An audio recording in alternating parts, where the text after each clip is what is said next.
आरोप था कि पप्पू यादव 1994 में जब पहली बार सांसद बने थे तब उन्होंने पटना में ऑफिस बनाने के लिए एक मकान किराए पर लिया था, रहने के लिए लिया था, लेकिन उसको दफ्तर बना दिया। मकान मालिक ने जब विरोध किया तो और खाली करने को कहा तो खाली करने को तैयार नहीं थे। तो वही केस है जिसमें उनकी गिरफ्तारी हुई है। अब मुश्किल तो बढ़ रही है क्योंकि अब एक नया केस भी हो गया है। अब देखिए क्या होता है, कहना बड़ा मुश्किल है, लेकिन पुलिस तो केस उनके खिलाफ दर्ज कर चुकी है जी। तो हो सकता है कि अब इस केस में भी बात आगे बढ़े जी। तो लगता ऐसा है कि पप्पू यादव को लंबे समय तक जेल में रखने की तैयारी है। पनोरमा ग्रुप, जो सोचता है वो करता है, आपके अपने सपनों का आशियाना। सांसद पप्पू यादव को लंबे समय तक जेल में रखने की तैयारी, हो गया दूसरा एफआईआर। नमस्कार, आप देख रहे हैं सिटी पोस्ट लाइव, मैं हूं सृष्टिराज। पूर्णिया सांसद पप्पू यादव की मुश्किलें बढ़ती जा रही है। फिलहाल पुलिस की गिरफ्तारी में है, लेकिन उन्हें लंबे समय के लिए जेल में रखने की तैयारी हो रही है। अभी पप्पू यादव 31 साल पुराने केस में गिरफ्तार हुए हैं। इसी बीच गिरफ्तारी के दौरान हुई पुलिस के साथ नोकझोंक को लेकर एक और मामला दर्ज हो गया है। सांसद पप्पू यादव और उनके समर्थकों के खिलाफ बुद्धा कॉलोनी थाना में एक और एफआईआर दर्ज हो गई है। अब क्या है ये पूरा मामला और क्यों हुआ है, इसके ऊपर विस्तार से जानकारी देने के लिए हमारे साथ मौजूद हैं चीफ एडिटर शिकायत प्रत्युष सर। सर, पप्पू यादव पहले से ही न्यायिक हिरासत में है, अब इसी बीच पुलिस ने एक दूसरा केस भी ठोक दिया उन पर। पप्पू यादव पर तो बहुत केस मुकदमे हुए और वो बरी भी हुए।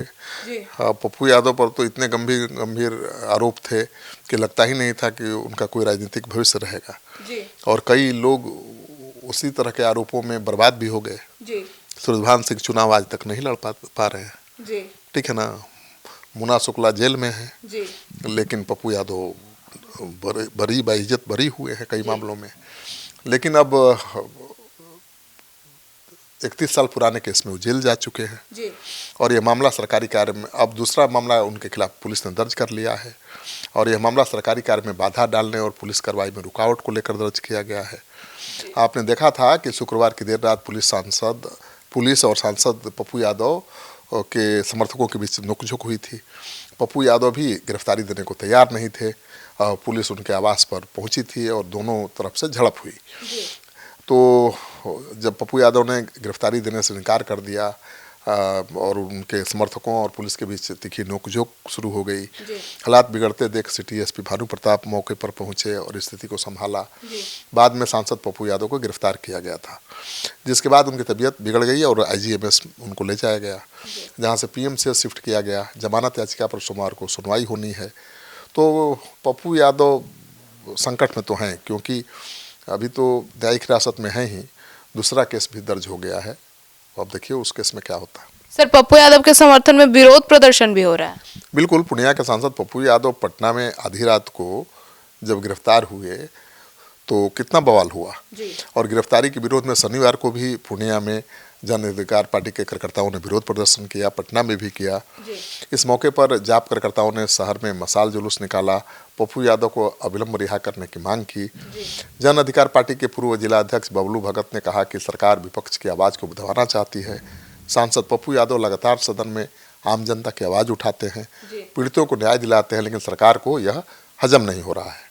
सरकार उनकी आवाज़ को दबाने के लिए आधी रात में उनके घर पर पुलिस भेजकर गिरफ्तार करवाती है। लेकिन सांसद पप्पू यादव पूर्णिया के 25 लाख लोगों का प्रतिनिधित्व करते हैं और यहाँ की जनता इसे बर्दाश्त नहीं करेगी। तो पूर्णिया से लेकर पटना में प्रदर्शन तो हो ही रहा है पप्पू यादव गिरफ्तारी के खिलाफ। सर, तो केंद्रीय मंत्री चिराग पासवान का भी बयान सामने आया पप्पू यादव की गिरफ्तारी पर। हाँ, केंद्रीय मंत्री चिराग पासवान ने पूर्णिया सांसद पप्पू यादव के मामले पर कहा कि हर चीज़ को इतना बढ़ा चढ़ाकर पेश करना कि हर चीज़ में साजिश हो रही है, जान से मारने का आरोप लगाना यह ठीक नहीं है। ये जो कुछ हुआ है नॉर्मल एक प्रक्रिया के तहत हुआ है। हाँ, क्या कोई किसी सांसद को ऐसे ही गिरफ्तार कर सकता है? यकीनन नहीं। उन्होंने कहा कि कुछ तथ्य सामने आए होंगे और कुछ ऐसे प्रमाण मिले होंगे जिसके आधार पर यह कार्रवाई हुई होगी। पप्पू यादव के मामले में राहुल गांधी के समर्थन करने पर एनडीए की सरकार में एक बात स्पष्ट है कि अगर कोई दोषी है तो वह बख्शा नहीं जाएगा, चिराग ने कहा। अगर कोई बेगुनाह है तो उसके ऊपर कोई आँच नहीं आएगा। तो चिराग ने भी पप्पू यादव का साथ नहीं दिया, सरकार के साथ खड़े दिखाई दे रहे हैं। सर, तो अभी पप्पू यादव क्यों गिरफ्तार हुए हैं? पप्पू यादव को 31 साल पुराने केस में बेल टूटने पर गिरफ्तार किया गया है। पटना के शास्त्री नगर थाने में साल 1995 में केस हुआ था और विनोद बिहारी लाल ने केस कराया था।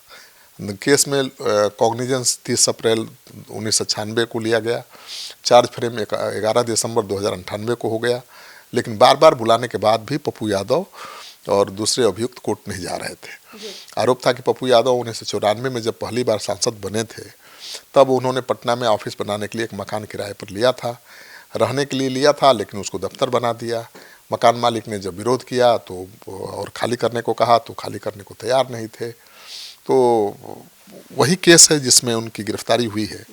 अब मुश्किल तो बढ़ रही है क्योंकि अब एक नया केस भी हो गया है।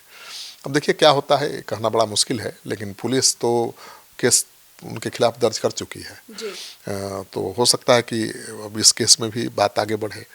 तो लगता ऐसा है कि पप्पू यादव को लंबे समय तक जेल में रखने की तैयारी है और पुलिस के हाथ लग गया है कुछ, तो पुलिस तैयारी कर रही है।